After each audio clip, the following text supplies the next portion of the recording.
Good evening. I'm Socrates Garrett, and we're broadcasting live from right here in Jackson, Mississippi, the heart of the Deep South, right here in the African-American-owned broadcasting studio. WeBelieveDigital.com, our own platform. And so it's critically important that in the African-American community, we control the narrative.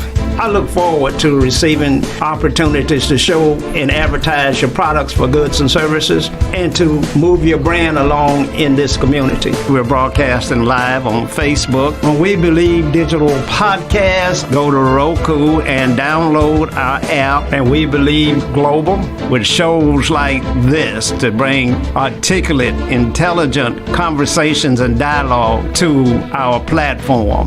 So I'm here to continue sounding the alarm. This is how the South is going to rise again.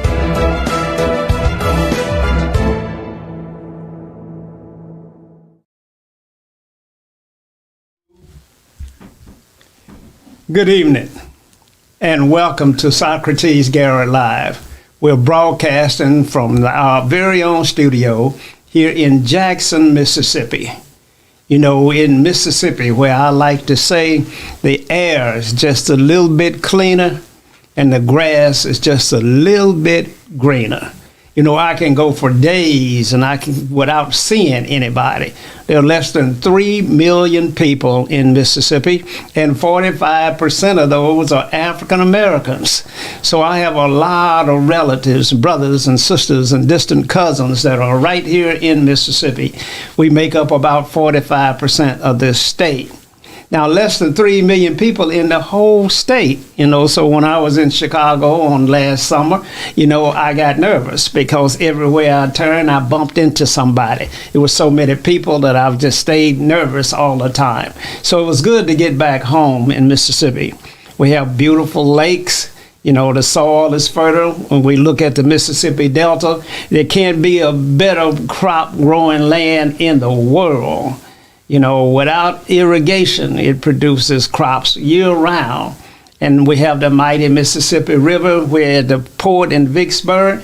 We are the gateway to the world, from Vicksburg to New Orleans down to Jacksonville. This is how commerce moves along the river. And the river has always been very important to Mississippi. You see, the Mississippi River is over on our west bank, and on the east side, the mighty Pearl River flows down through Jackson, Mississippi. We should have an economic bonanza in Jackson, Mississippi, with a mighty river flowing right down through the center of its city. In places like San Antonio and Oklahoma City, they have to pump in water to try and have a boardwalk. Let me retract San Antonio, but I mean Oklahoma City. No water there, but they have a nice little outing where you can get on your canoes and paddle down through downtown Oklahoma. Man-made. That's how they got water there. So everything grew on the banks of the river. Civilization started on the banks of the Nile, where my ancestors were proud folk, and where most of the cultural things that have been developed today originated from right there out of that civilization. And too often we let African Americans be portrayed as lazy and shiftless and irresponsible. But we have a wonderful heritage. We have a mighty presence. There were some mighty warriors. I have to go back and remember Hannibal. When Hannibal was faced in the dead of the winter of trying to move 1,000 elephants and 5,000 soldiers around the mighty Alps, he knew he did not have enough supplies to do so. So what did he say? He sat atop his horse. He looked at his soldiers and he said, "Behold the mighty Alps." He said it 3 times, "Behold the mighty Alps." Finally, he said it again, "Behold the mighty Alps." Then he turned to his soldiers and he said, "I see no Alps. Forward march." And he went right over the top of the mighty Alps with 5,000 soldiers and 1,000 elephants. That's our history.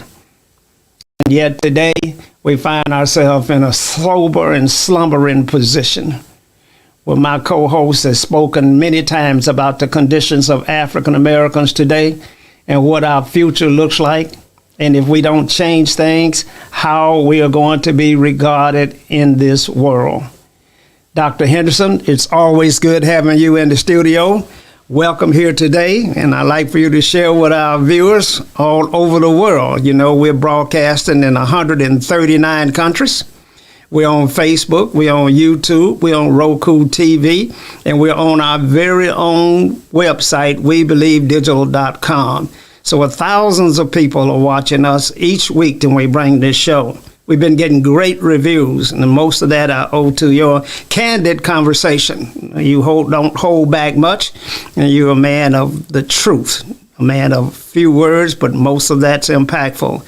Share with our viewers a little bit about your history, where you're from, and how you arrived at this point. Okay, thank you, Mr. Socrates. Well, I'm known as Eldridge Henderson IV. They named me after my granddaddy, and they named him after his father. I am what you call a product of Mississippi. Bred and born in Mississippi. I had a strong relationship with my family in Hinds County after I left the Delta. I told you before, I was born in the Delta according to my mom, but I didn't live there for 1 week. And then they moved to Hinds County, Mississippi. And I was very fortunate, and I like to use the word fortunate.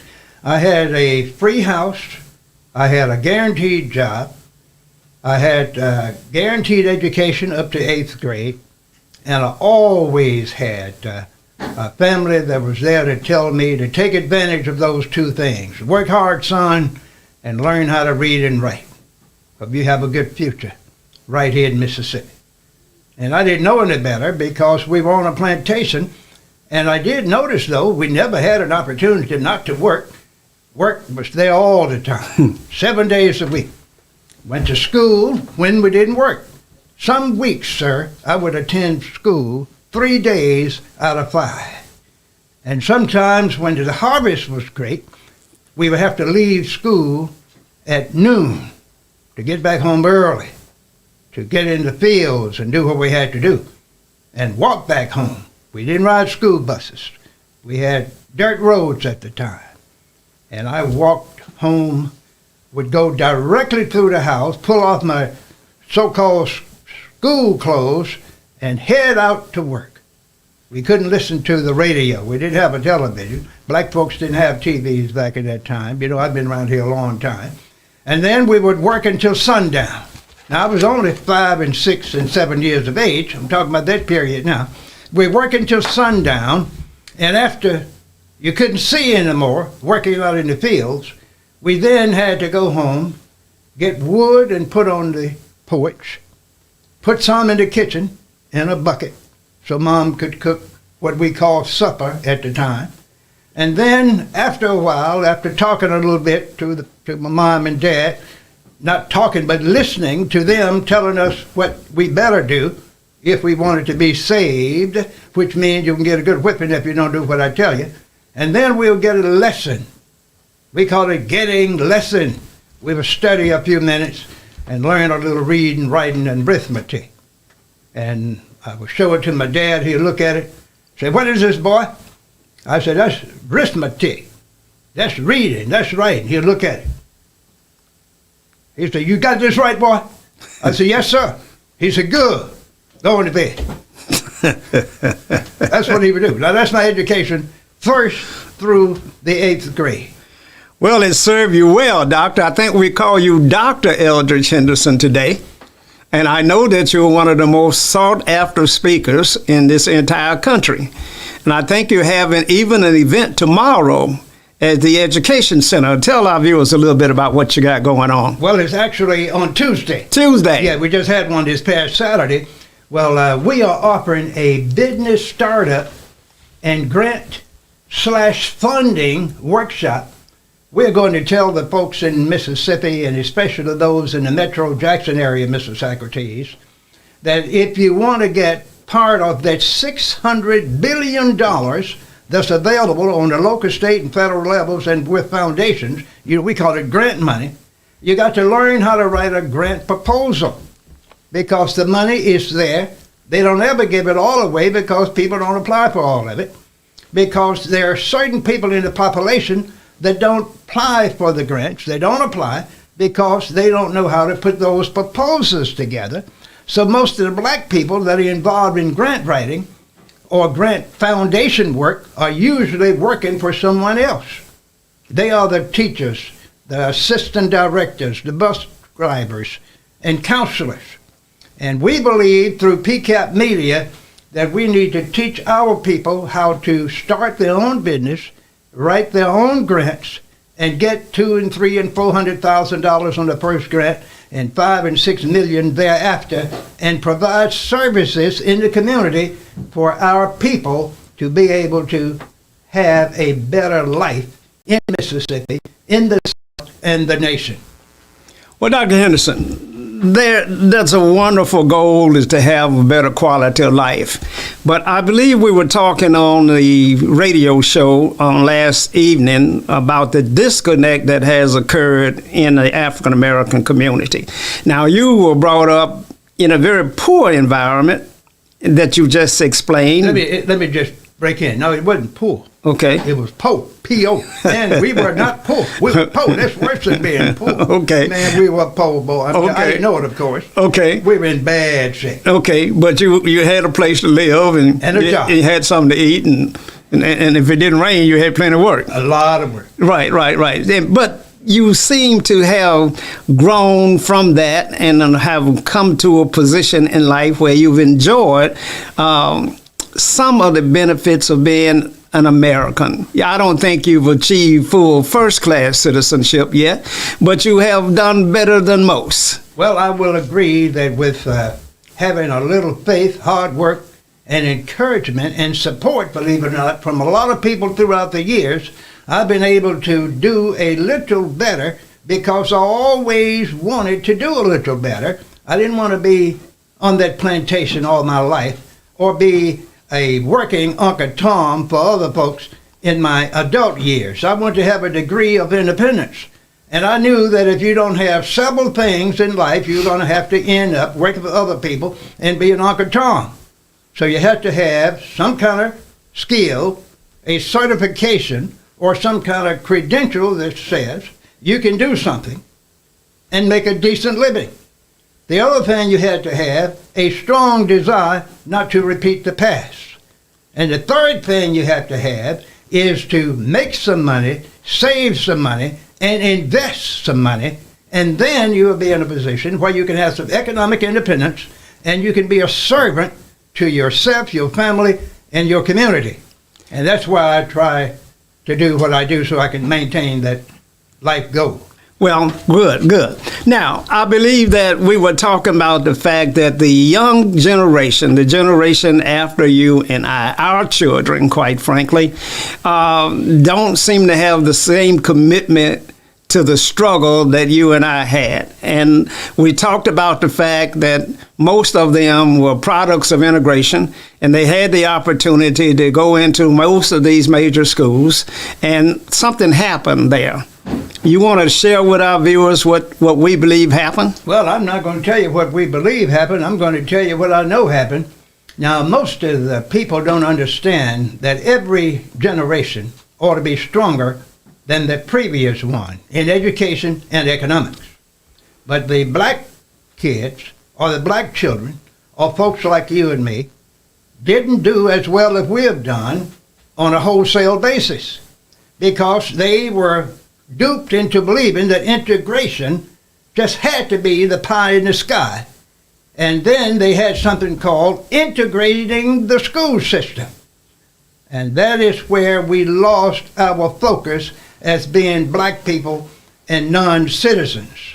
So the fact that we had an opportunity to go to Mississippi State and Ole Miss and schools like that didn't serve us well. And I want our viewers to understand this. This is critically important.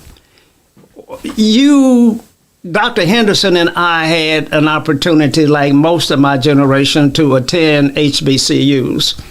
That's historical black college and universities. And interesting enough, the black colleges became universities all on the same day.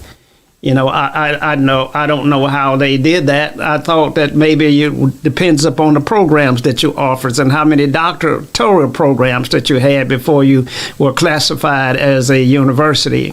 But we gained Alcorn State University, Jackson State University, and Mississippi Valley State University all in the same weekend. And so you got to get inside of that and wonder why that happened that way. Now, you heard me mention the fact that we have 3 HBCUs in Mississippi. Now, that didn't happen by accident. You see, Mississippi is the poorest state in the nation, and yet we have 8 major universities in the state. We have 8 major universities in the state, but we have fewer students than they have at UCLA. In the Los Angeles campus, we have fewer students than they have at USC, but we have 8 major universities. And so up in the Mississippi Delta, where Dr. Henderson was born, in that rich soil, we have Mississippi Valley State University that sits within a rock's throw from Delta State University, a predominantly white school. Back in the day, it was all white. And then you had Mississippi State, which set a rock's throw from MUW, Mississippi University for Women, that you could just reach out and touch one another. And then the duplicity of all of this permeates throughout our entire state and government. Now, the why that we have all of those schools is not that we were progressive, but it was because white folk wanted us to be close to the farms, but they did not want us to go to school with their children. So they created Mississippi Valley State right next to Delta State so that you could go to school a little bit and get out in the evening and walk to the farm. It's the same reason we have this change in time that everybody's fussing about. Why do we have a change in time? So you gotta understand that every policy that is made has an economic base to it. It's an economic derivative that's driving the policy. It's not the policy that's driving the economics. The economic need drives the policy, and then we create something to match with that. So we needed black folks to be back at home, so we created a college right next door. In Mississippi, we have at least 82 counties. And 82 counties all have a board of supervisors consisting of 5 board members. Now, we have some counties that are so poor they don't need 1 board member for a board of supervisors, but they have 5. We have school districts in Mississippi where we don't even have children. We have school superintendents where we don't even have districts in Mississippi. And so all of these things were created so that white folk could enjoy the economic largesse of what the state had to offer, because they control all of the boards and they control all of the school districts and they control everything. And since we didn't have industry, they all lived extremely well. And so when you see folk living in big houses and living with white picket fence and horses running around in the yard in Mississippi, and yet you see no industry, you have to ask yourself, well, how do they make a living? Where do they get the resources from? There are no jobs here. We're the last in the state. We're on the bottom. So where is the money coming from? Well, recently we learned how all this works. We had the largest scandal in the state a year or so ago, where over $97 million was taken from TANF and redirected to places it should not have gone. Dr. Henderson, what is TANF and what happened to the $97 million? Well, it's very clear, according to the evidence from Mississippi Today, a great journalist team that have done all the research from the beginning of that period, starting about 3 or 4 years ago. TANF is a government agency. It's a temporary deal for poor people, temporary assistance. And that money is for the people at the bottom of the economic cycle in Mississippi. And there are thousands of them, blacks and white. Poor whites, we call it, and blacks. Thousands of them.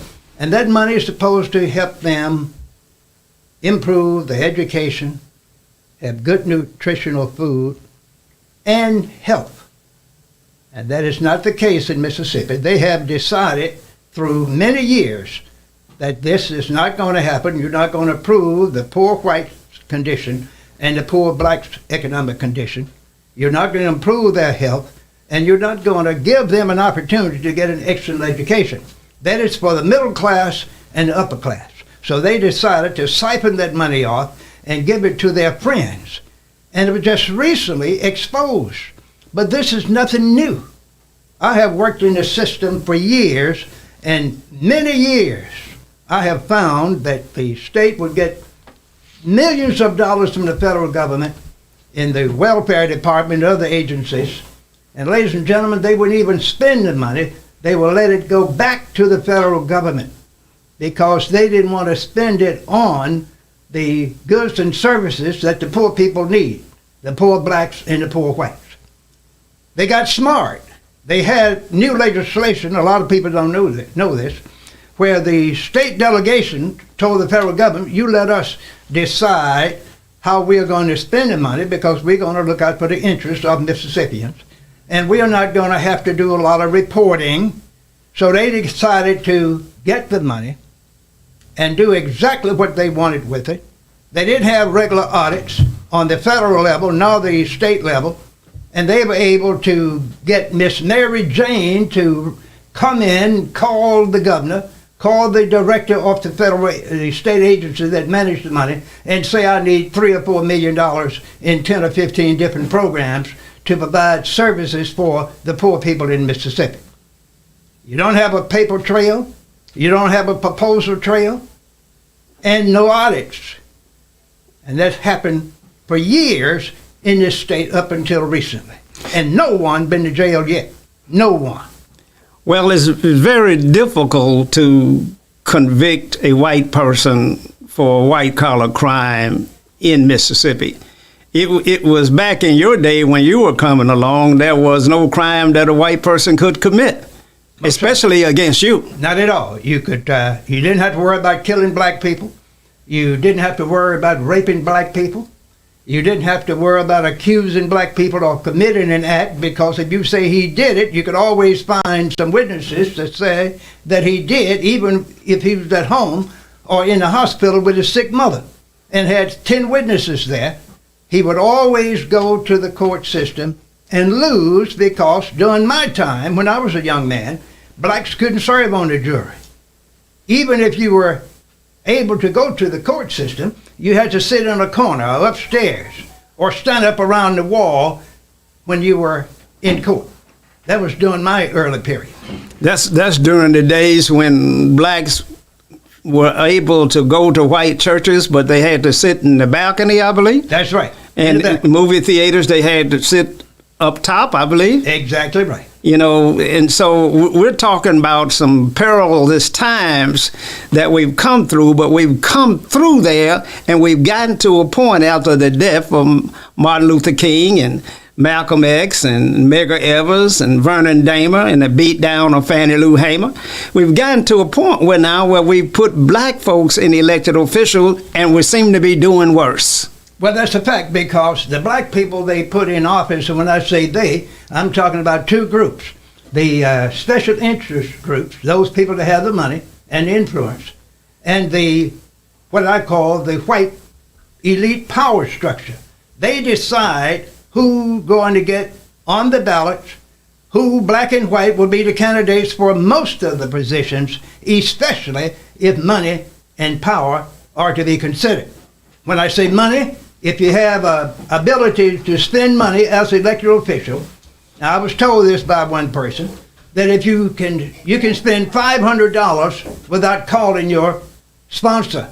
But if you spend over $5,000 or $500, I believe, you had to get permission and let them know what program or who was going to get the money to provide the service. We call it contracts. to provide a service. A lot of black politicians don't like to admit that. The same thing is in the school system. The superintendents always have to tell people what contractor I am going to give to build this school, to cut the grass, because they have a list of contractors that's state approved. And you can't go and get another person that's qualified, because if he's not on the list, he's not qualified. Oh, wow. Dr. Henderson, we're up against a station break. We're going to get ready to go to a commercial. You know, it takes underwriters and commercials, those individuals that support this broadcast. You know, you can call us at 800-492-5186, or you can watch us on YouTube. You can see us on Facebook. You can find us on Roku TV, on our very own website, WeBelieveDigital.com.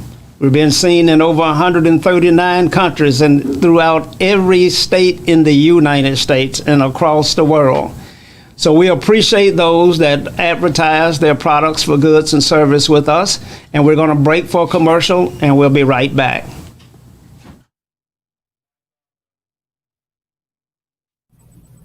Let's read and learn together. Meet Mason. Written by Sherry Tate. Illustrated by David. Mason is a young, inspired learner. Walk with him as he uses his 5 senses to explore the world around him.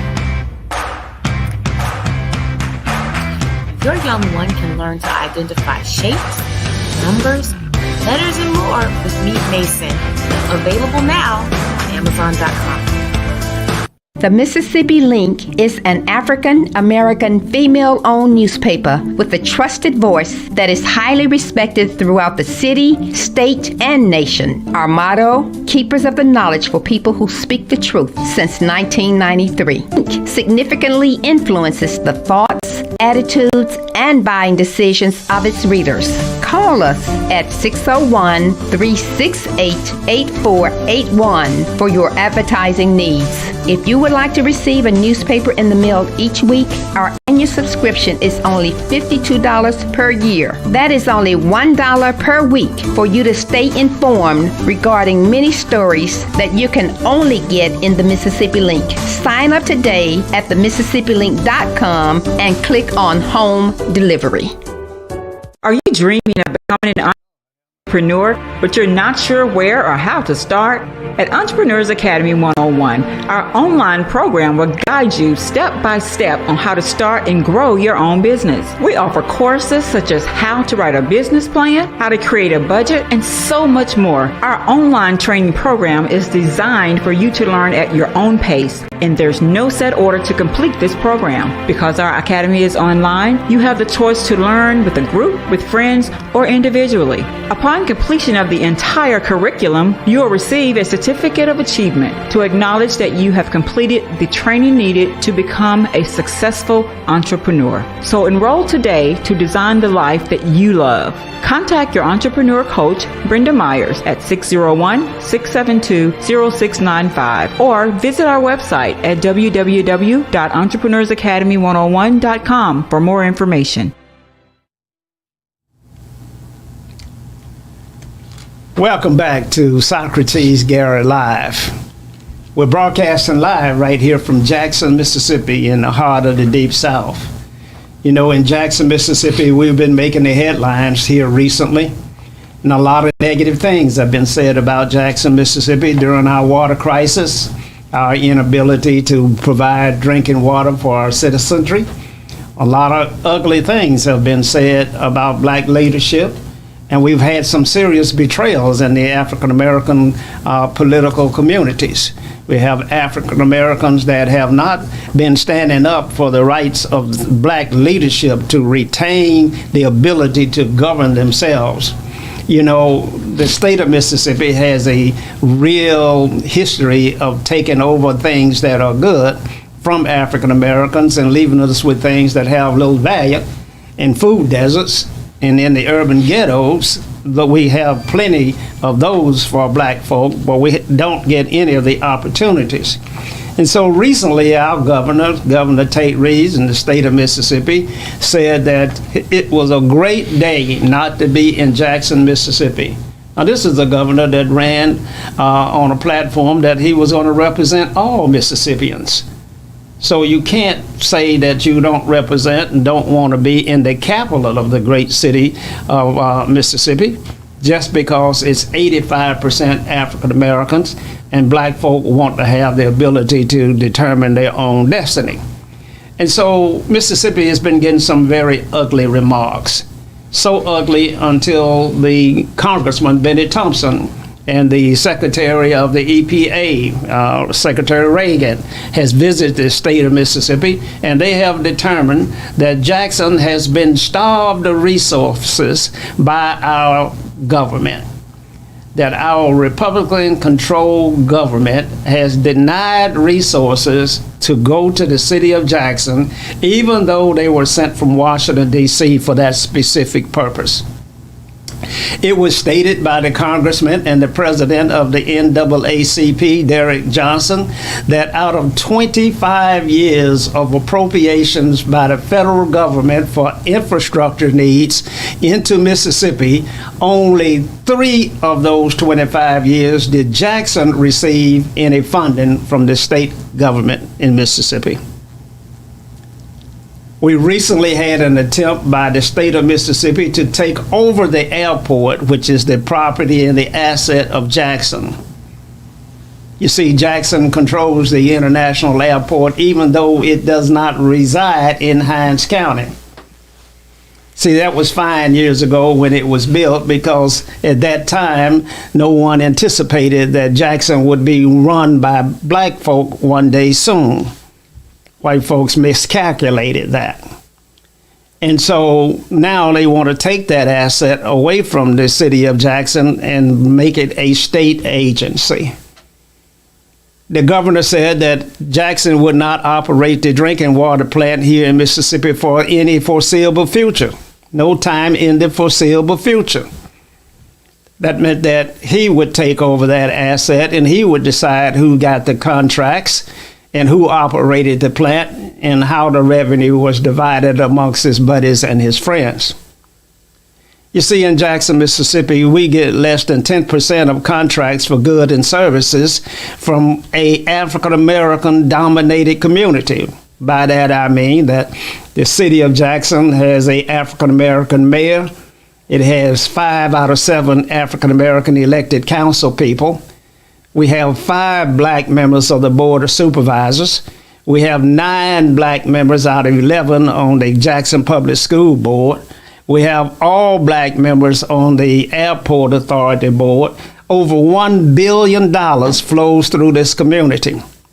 And yet African Americans get less than 5% of contracts for goods and services. We wonder, how can that be? We have a governor who has stated that he is opposed to black leadership. We have black folks that we elected and put in office who are demonstrated that they are opposed to economic advancement by black people. And so we find ourselves in a very bad situation. And my co-host, Dr. Henderson, has said that the black man and the black race is in a real trouble. It has less than 8 years to correct this decline. Dr. Henderson, share with our audience how you feel the black race is currently doing in America. Well, it's very clear, Mr. Socrates, that the black race in America and the world are almost to the point where they're going to be considered totally insignificant. Totally. In America, black people have roughly about 8 years to get themselves together economically, politically, and socially, because their power base has been diminished from position number 2 to number 9 in the last 15 years. About 15 years ago, you had 2 groups in America that would talk about issues. That was blacks and white. The blacks will beg and demonstrate and tell white folks, I want to vote. I want fair housing. I want equal education. And they will say, you're not going to get any one of those things, black folks. And then the black people would demonstrate, burn down a few businesses. And then they will say, and they are saying to themselves first, these black folks are making us lose money, so we have to throw them a crumb. What can we do? Offer them a few jobs. They get the people that are rioting and burning down buildings a few jobs as cashiers, assistant managers, as supervisors in what I call insignificant positions. For instance, they would make black people think they would die and go to heaven when they got to have jobs in the bank as a teller when I was in my 30s, back in the early 1960s. You hear when your cousin had a job as a teller and you thought she was making $100,000 a year. You found out later she was making a minimum wage. Today is not much better. But you always noted, though, that that cousin of yours usually was high yellow. The queens and the high schools and the black colleges were all the same. Most of them looked like white folks. And a lot of people don't believe me. So if you had any association, ladies and gentlemen, with these black high schools and black colleges and universities, pull those books, the yearbooks from the 1930s to the 1960s, and see who the queens were. All high yellow people. They were the grandchildren and other descendants of the white power structure in those respective cities and counties surrounding those schools. Everybody knew it, but we didn't say much about it. And now you find that they have decided that we are going to eliminate the black schools. That didn't happen. They tried to do that. So they said, now we're going to do something else. We're going to get the black top candidates in the black high schools and black colleges and put the black college candidates, the top tier, in our graduate programs. We're going to give the high school graduates, about 10% of them, entry scholarships if they make 22 or higher on the ACT test. Now we know they're not going to graduate because we're going to make sure they don't have any kind of interaction that's positive in our colleges and universities. They're not going to be in leadership positions.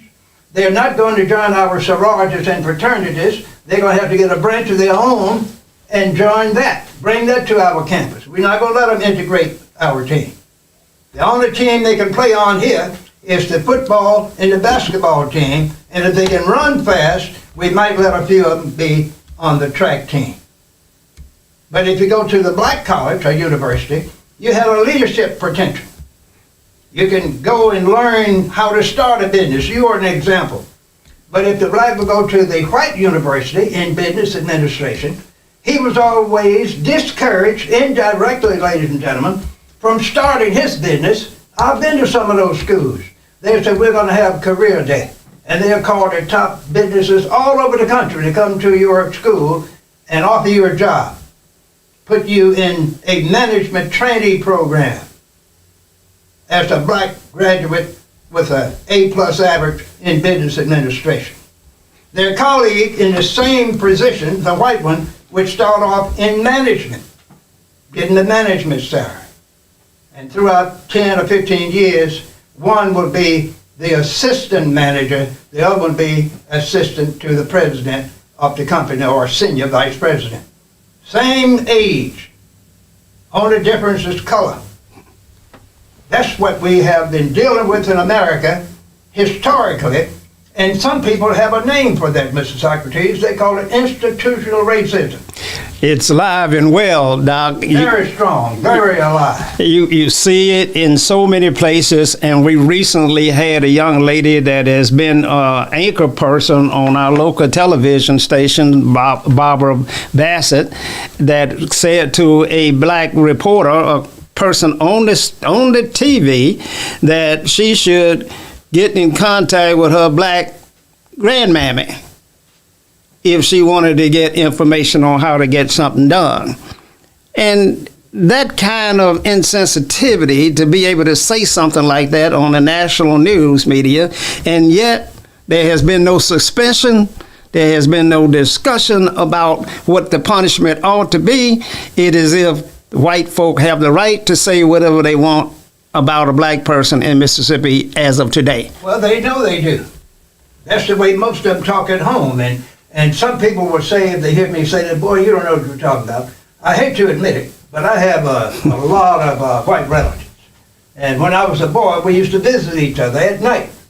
And now they still have family reunions that come to Mississippi now, Mr. Socrates. I've told you many times, we don't meet at home, we meet at the hotel in the local area. They don't come to visit. They don't want their white friends to see that they done turned white. Now, when they left here, they were mulattoes. But when they moved to Chicago, Philadelphia, Oklahoma, and other places, stayed up there 20, 30 years, now they are white and got grandchildren. So they can't bring all them folks down here because Sally Mae Jones and Miss Eam Sting and others know those folks. They know their daddies and their mothers.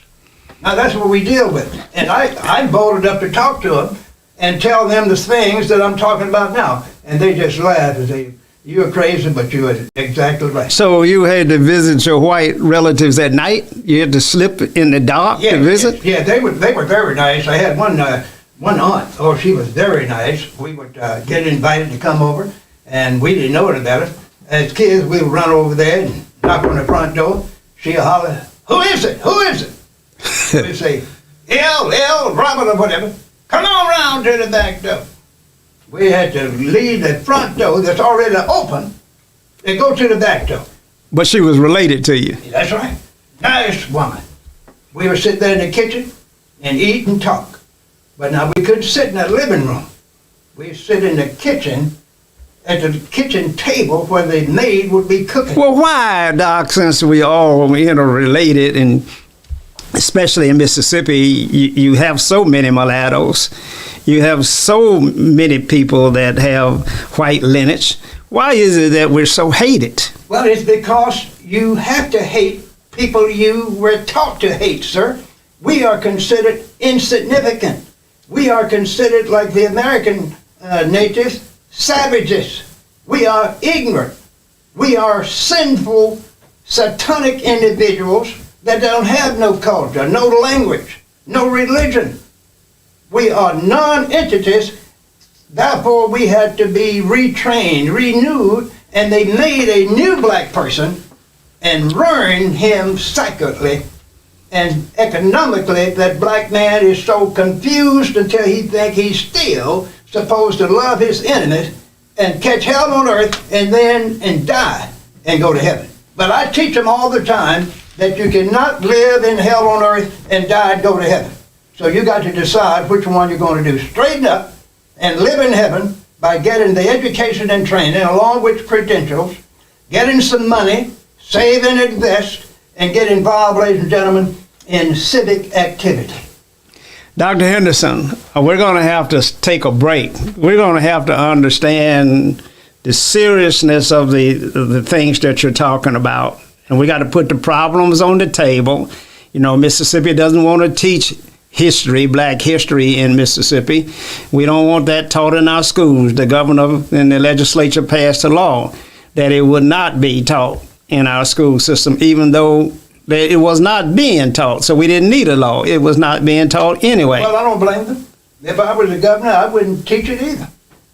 I wouldn't teach that kind of thing. You wouldn't teach about the atrocities that occurred. And critical race theory. I wouldn't teach that with a 30-foot pole, because that's some serious stuff. Well, we're going to take a station break, and we're going to come back for our last segment of the evening, and we're going to talk about a few things that black folks got to do to save themselves.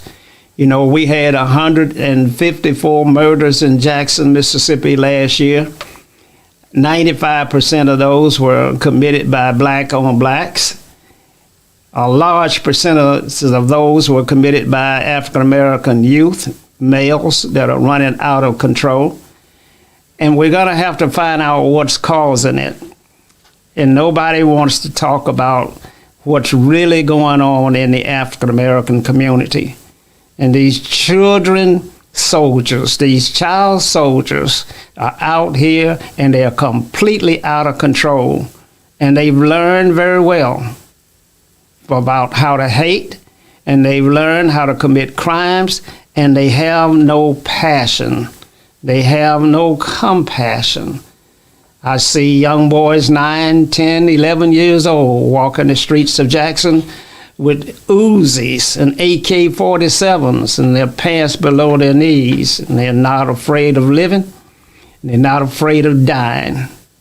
We're going to talk about it when we come back.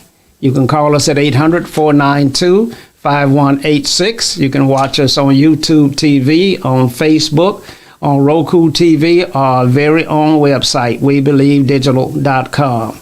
Stay tuned. We'll be back.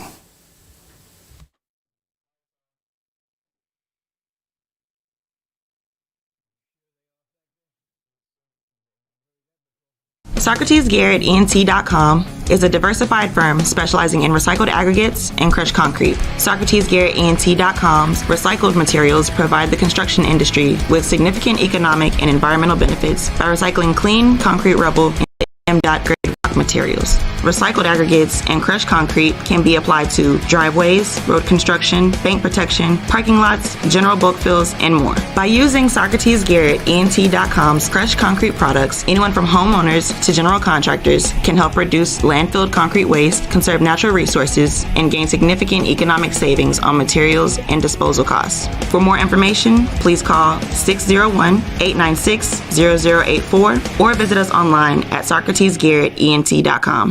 Socrates Garrett ENT.com is a diversified firm specializing in recycled aggregates and crushed concrete. Socrates Garrett ENT.com's recycled materials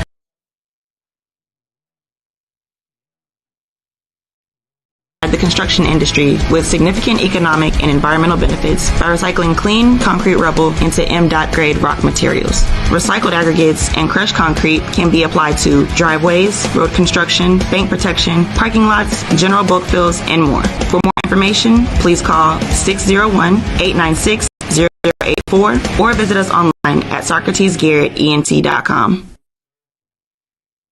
Hi, I'm Q Talicia Garrett. I am here to introduce our New South Development and Training Outreach Hour every Tuesday at 2 p.m., giving you information on how to become a part of the programs through USDA and Farm Service Agency. We can be reached at 678-779-9468. We can also be found online at newsouthoutreach.com.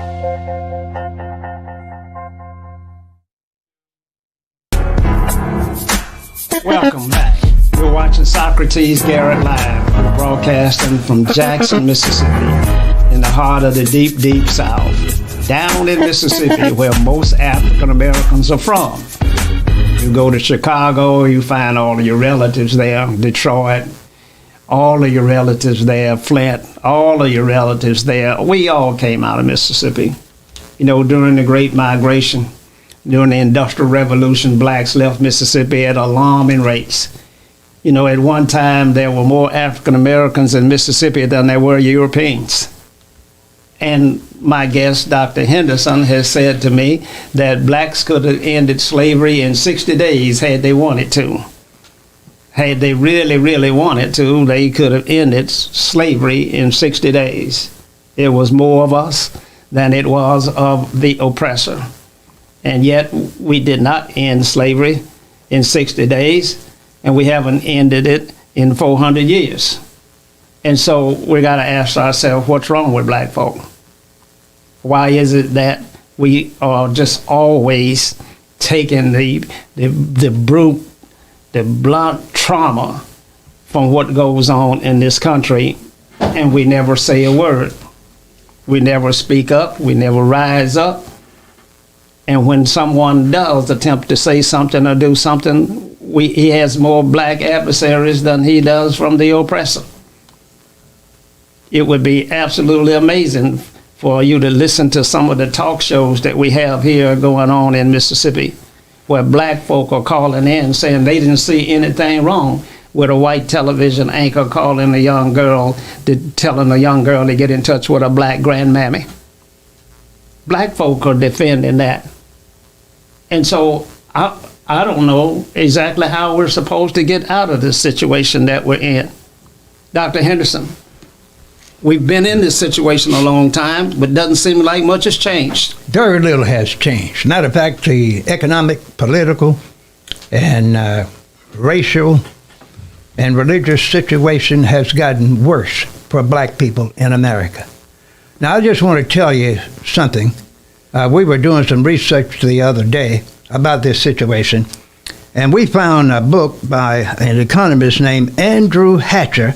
He wrote a book back in 1992. It's called Two Nations, Black and White, Separate, Hostile, and Unequal, in 1992. And this is what he said. America is inherently a white country in three areas: in character, structure, and in culture. Needless to say, black Americans create lives on their own. And yet as a group, they have been forced into what we call boundaries through housing systems, and their lives are relegated and constricted by the white majority through a system called institutional racism. Now here's the bad part. Black people in America are a special people. They are the most unwanted and unloved by the ruling elite. Think about it. You're special people out of all the folks in America. But black people in America are the most unloved and unwanted by the ruling elite. Who would you consider the ruling elite? The people that are currently in power and always been in power. And the bad part is, this is the reason why we are unwanted and most unloved people in America, because blacks seem to work against their own interests by not pooling their resources and building cooperative networks. And I'm telling you, and the records will show, that if blacks fail to address these issues by December the 31st, 2029, black America will lose their political and social standing in the policy-making pecking order. In just 8 years, we're going to lose our political and social standing in the policy-making pecking order in America. No one will be calling black folks, asking them to give their opinion on anything like they were doing 15 and 30 years ago. Others will decide the black folks' destiny.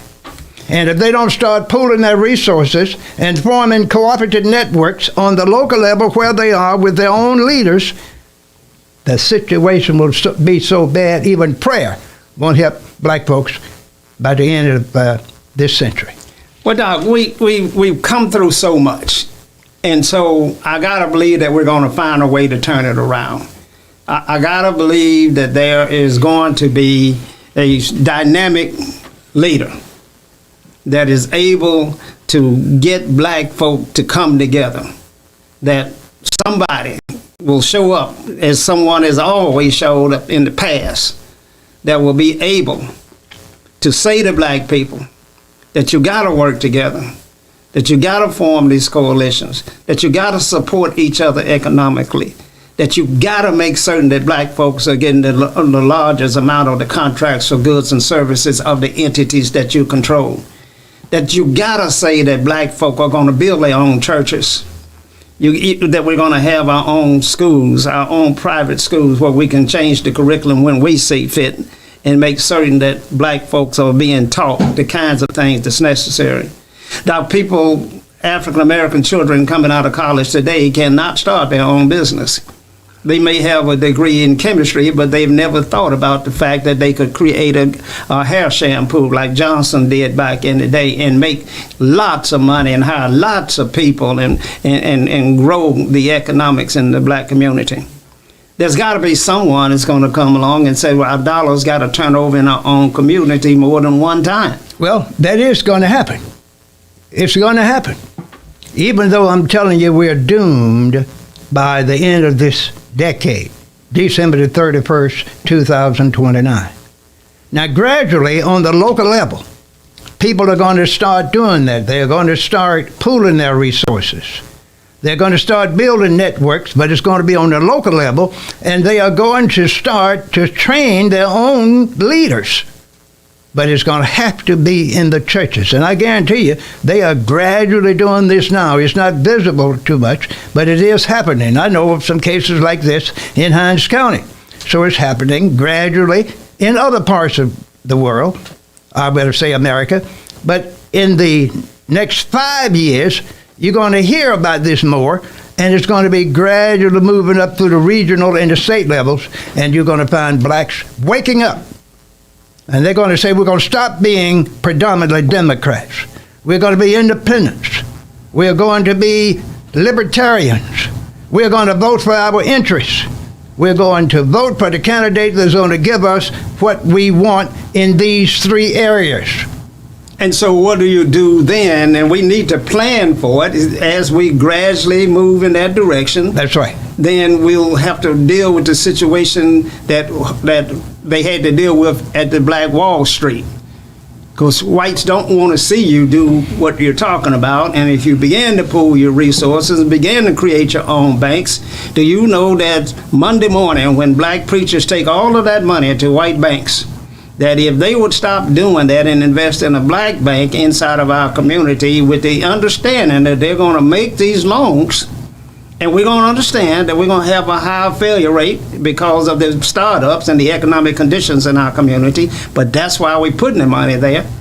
That if we could get that done, don't you know that the enemy would turn immediately and they would say that your mortgage now is due in full and you're 2 months behind on your car and your little college tuition money that I've been lending you for your daughter, we're taking all that from you. If black folk ready for that fight? No, they're not ready, but they will be.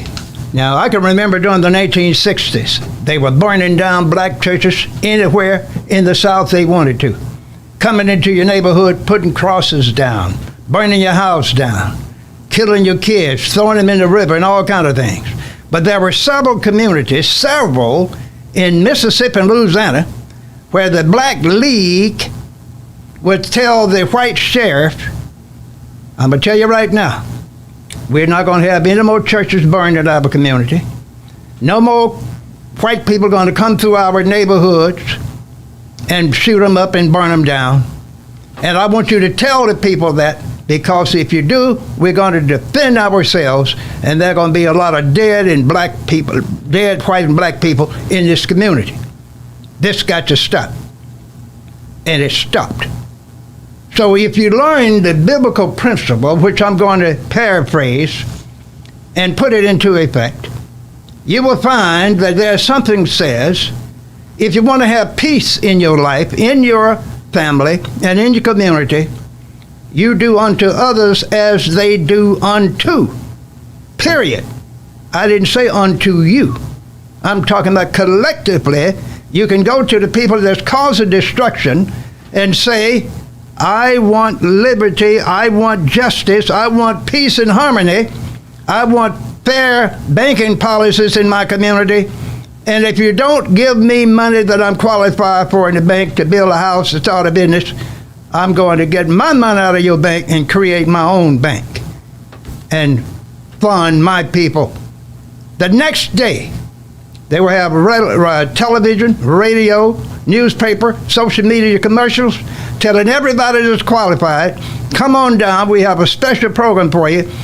And if you can show that you're economically worthy, you can get a loan up to 100% to build you a house, start you a business anywhere you want in this city, in this state, in this whole United States. All of this can be done in just a matter of a few years with local collectivization, pooling resources. We have to go back to the willpower in the black community, the willpower to do that. Now, you said that blacks could have ended slavery in 60 days. Of course, they could have, but they didn't know to end slavery. A lot of them were told even from the beginning that this is a temporary thing. They didn't know nothing about the history of slavery. They just thought they were in a misadventure that was going to be over soon. But it got worse and worse. And then when they invented that cotton gin, it was over then. So nobody could free the slaves then. They had to have them. They had to have them. So the answer to end it in 60 days, though, was to rebel. Rebel, that's right, and which some did. And especially some of the indentured servants and some of the Indians. You know, they had the Indians first as slaves in America. Then they got them white poor people from Europe to come over as indentured servants. They gave them 5, 7, or 9, or 11-year contracts to come in as slaves. And they freed them after the period, gave them a weapon, some grain, and a suit. And they went on by themselves, because those indentured servants started running away themselves. And they would go to areas and get with other white folks, and they were free. Black folks couldn't run nowhere because they had a system where they were paying the Indians and white folks to go and find them and bring them back. And if you can't bring them back, bring an ear or a toe or a scalp. That's where the scalping started, with runaway slaves. People think Indians started that. The Indians and white folks were told, if you can't bring that slave back, bring me some proof. And that's what they would do. These are historical facts. I used to teach this stuff, Doc. We're going to have to say to our people, it can't be a revolution. We can't be an armed revolution. Of course not. You don't need to. You can't outshoot people that make the bullets, that got them in secure warehouses. You don't need bullets. You don't need atomic bombs. Because if you drop the atomic bomb, everybody's going to die. That's why I don't worry about nothing Putin's saying about dropping his bomb. He doesn't want to die. Cowards don't want to die. But he wants to scare other people. And a lot of you all are alarmed, thinking Putin is going to lose a little more, then he's going to drop a bomb. He's not going to do that. He's going to compromise other people in the European arena and get them to support him. He's going to cut off the gas and the oil and make a few more support him by leaving him alone. And the man is a coward, and cowards don't win forever. They do not win forever. No, they don't. They don't win forever, and he wants to be a superpower and put the Soviet Union back in place. I get what he's doing. And I understand that he's having trouble doing that. Most certainly.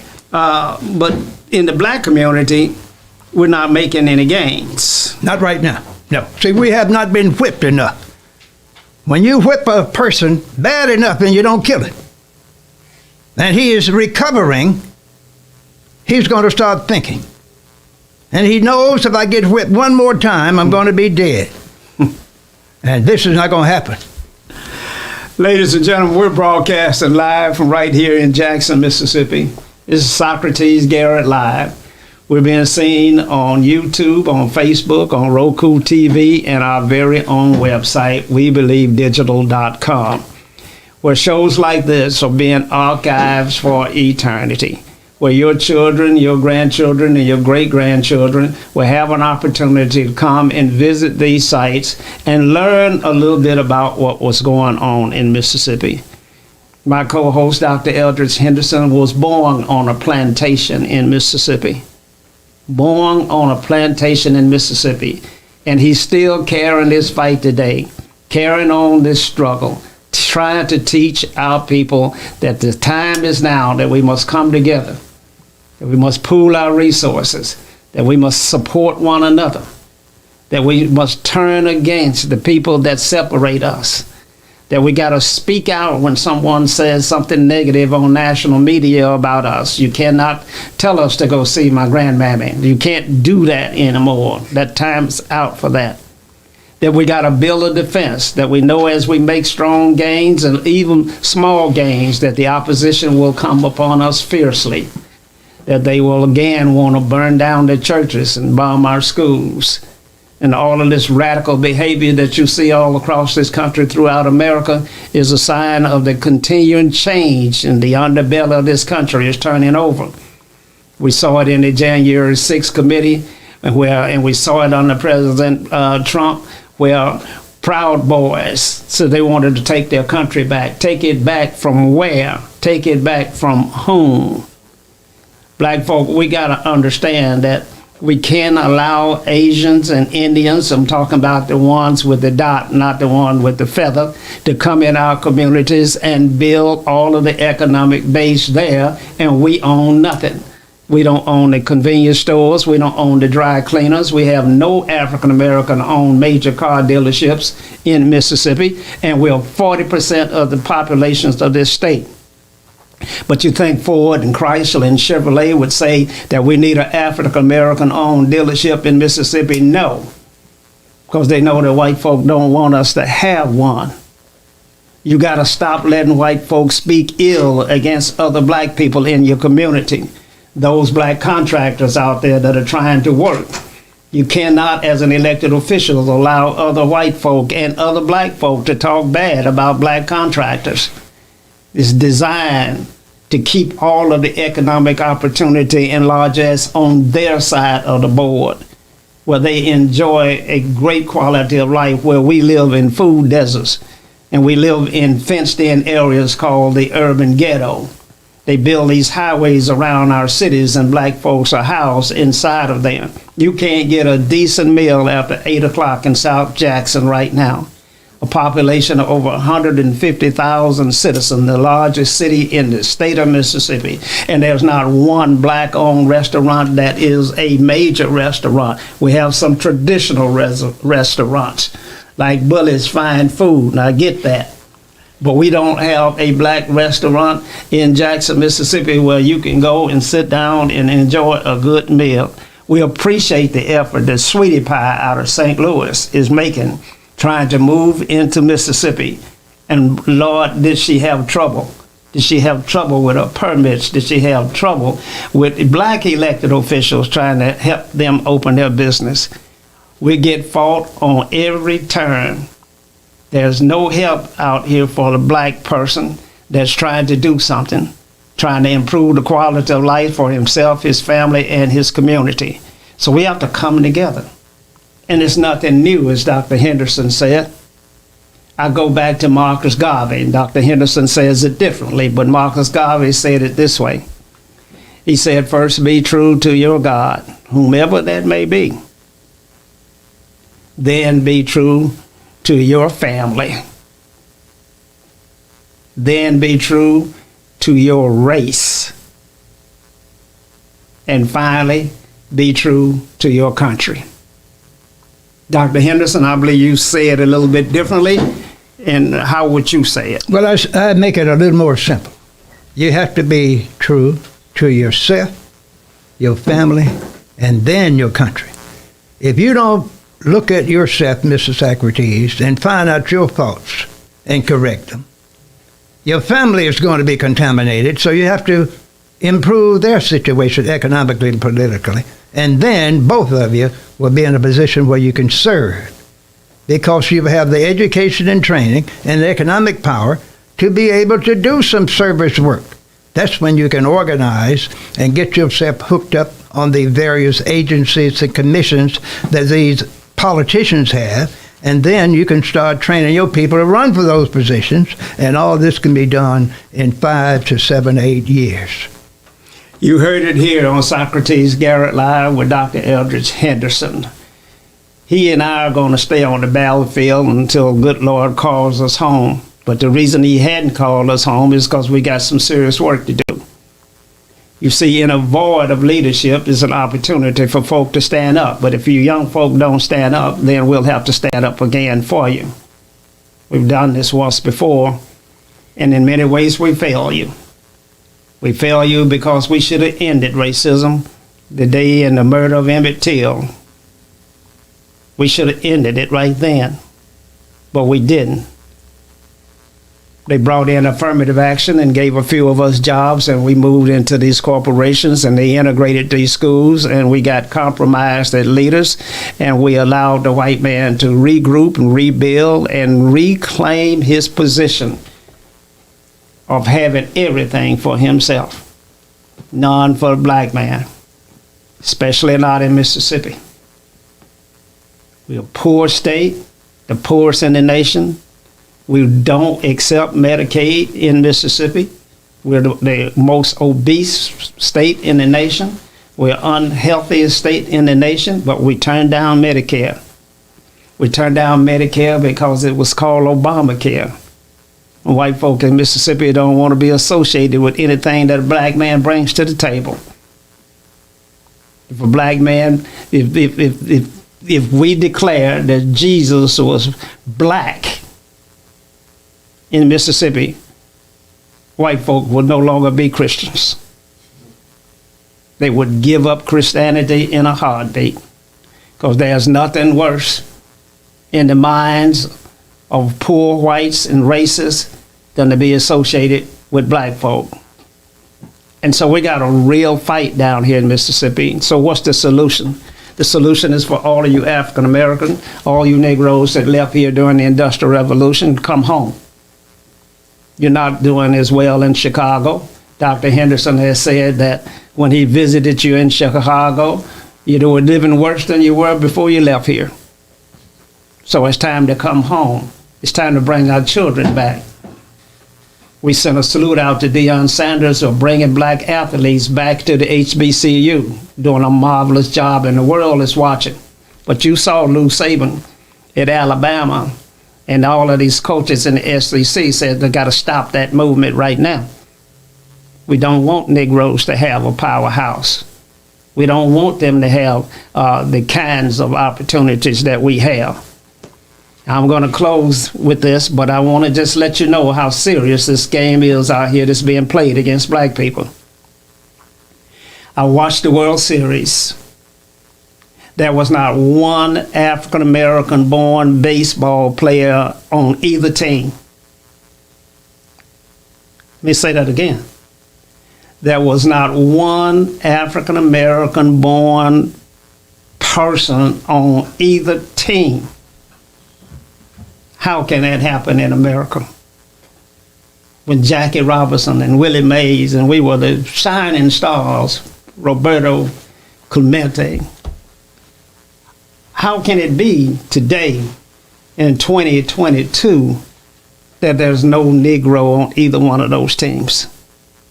It's a movement going on, folk. And Dr. Henderson said, and I'll let him say it again as we close. How long do we have? We have 8 years left. And if we don't do something in 8 years in America, black folks will not be considered as a real American. They will be unwanted and unloved and cast aside. They'll be worse than being in legal slavery. Because when you're in legal slavery, you're going to have a job, food, and shelter. But when you're in illegal slavery, you're just going to be out there in that urban ghetto that's fenced in. You're going to have a pass to get in and a pass to get out. And the police and the military are going to be surrounding you. And when you go out, you're going to work for someone else, not for yourself. And while you're gone, they're going to be dropping in the drugs and the bullets, the weapons, and keep you fighting. Keep you sick. It's going to be tough, but we can change it. You heard it right here. Until next week, stay tuned and have a great weekend. Good night. Good evening. I'm Socrates Garrett, and we're broadcasting live from right here in Jackson, Mississippi, the heart of the Deep South, right here in the African-American-owned broadcasting studio. We believe digital.com, our own platform. And so it's critically important that in the African-American community, we control the narrative. I look forward to receiving opportunities to show and advertise your products for goods and services and to move your brand along in this community. We're broadcasting live on Facebook. When We Believe Digital Podcast, go to Roku and download our app, and We Believe Global, with shows like this to bring articulate, intelligent conversations and dialogue to our platform. So I'm here to continue sounding the alarm. This is how the South is going